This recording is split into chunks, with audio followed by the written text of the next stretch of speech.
राधे राधे, जय श्री कृष्णा। होलिका दहन 13 मार्च को होगा और 14 मार्च को होली खेली जाएगी। होली से जुड़ी कुछ पौराणिक मान्यताएं भी हैं। होलिका दहन से जुड़ी ये कथाएं और मान्यताएं हमें बुराई पर अच्छाई की जीत का संदेश देती हैं। वही इनमें से समानता और एकता की शिक्षा मिलती है। भगवान श्री कृष्ण और राधा की कथा चलिए जानते हैं। बचपन में पूतना के द्वारा जहरीला दूध पिलाने के कारण भगवान श्री कृष्ण का रंग गहरा नीला हो गया था। अपने रंग से खुद को अलग महसूस करने पर श्री कृष्ण को लगने लगा कि उनके इस रंग की वजह से ना तो राधा और ना ही गोपियां उन्हें पसंद करती हैं। उनकी परेशानी देखकर माता यशोदा ने उन्हें कहा कि वे जाकर राधा को अपनी पसंद के रंग से रंग दे, और भगवान कृष्ण ने माता की ये सलाह मानकर राधा पर रंग डाल दिया। इस प्रकार से श्री कृष्ण और राधा न केवल अलौकिक प्रेम में डूब गए, बल्कि रंग के त्योहार होली को भी उत्सव के रूप में मनाया जाने लगा। सब मिलके बोलिए जय श्री कृष्ण। कंस और पूतना की कथा चलिए जानते हैं। कंस ने मथुरा के राजा वासुदेव से उनके राज्य छीनकर अपने अधीन कर लिया। स्वयं शासक बनकर अत्याचार करने लगा। एक भविष्यवाणी द्वारा उसे पता चला कि वासुदेव और देवकी का 8वां पुत्र उसके विनाश का कारण होगा। ये जानकर कंस व्याकुल हो उठा और उसने वासुदेव तथा देवकी को कारागार में डाल दिया। कारागार में जन्म लेने वाले देवकी के साथ कंस ने मौत के घाट उतार दिया।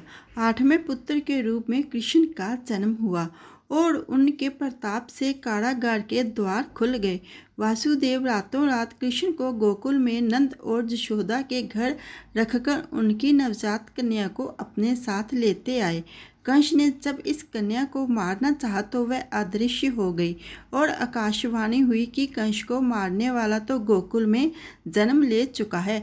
कंस यह सुनकर डर गया और उसने उस दिन गोकुल में जन्म लेने वाले हर शिशु की हत्या कर देने की योजना बनाई। इसके लिए उसने अपने अधीन काम करने वाली पूतना नामक राक्षसी का सहारा लिया। वह सुंदर रूप बना सकती थी और महिलाओं में आसानी से घुल मिल जाती थी। उसका कार्य स्तनपान के बहाने शिशुओं को विषपान कराना था। अनेक शिशु उसका शिकार हुए, लेकिन कृष्ण उसकी सच्चाई को समझ गए और उन्होंने पूतना का वध कर दिया। यह फागुन पूर्णिमा का दिन था। अंत पूतना वध की खुशी में होली मनाई जाने लगी।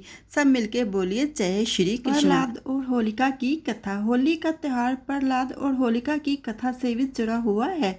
विष्णु पुराण की एक कथा के अनुसार प्रहलाद के पिता असुरराज हिरण्यकशिपु ने तपस्या कर देवताओं से ये वरदान प्राप्त कर लिया कि वह ना तो पृथ्वी पर मरेगा, ना आकाश में, ना दिन में मरेगा, ना रात में, ना घर में मरेगा, ना बाहर, ना अस्त्र से, ना शस्त्र से, ना मानव से मरेगा, ना पशु से। इस वरदान को प्राप्त करने के बाद वह स्वयं को अमर समझकर नास्तिक और निकुश हो गया। वह चाहता था कि उनका पुत्र भगवान नारायण की आराधना छोड़ दे, परंतु प्रहलाद ने इस बात के लिए तैयार नहीं था। हिरण्यकशिपु ने उसे बहुत सी यातनाएं दी, लेकिन वह हर बार बच निकला। हिरण्यकशिपु की बहन होलिका को वरदान स्वरूप एक गमछा प्राप्त था कि वह लगातार आग में जाने से नहीं जलेगी। अंत में उसने होलिका को आदेश दिया कि वे प्रहलाद को गोद में लेकर आग में जाए, परंतु नारायण की कृपा से प्रहलाद का बाल भी बांका नहीं हुआ। इस घटना की याद में लोग होलिका जलाते हैं और उसके अंत की खुशी में होली का पर्व मनाया जाता है। सब मिलके बोलिए जय श्री कृष्ण। आप सबको होली की हार्दिक शुभकामनाएं।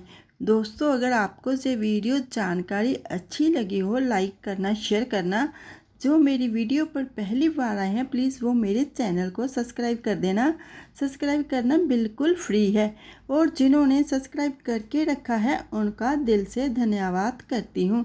सब मिलके बोलिए जय श्री कृष्ण।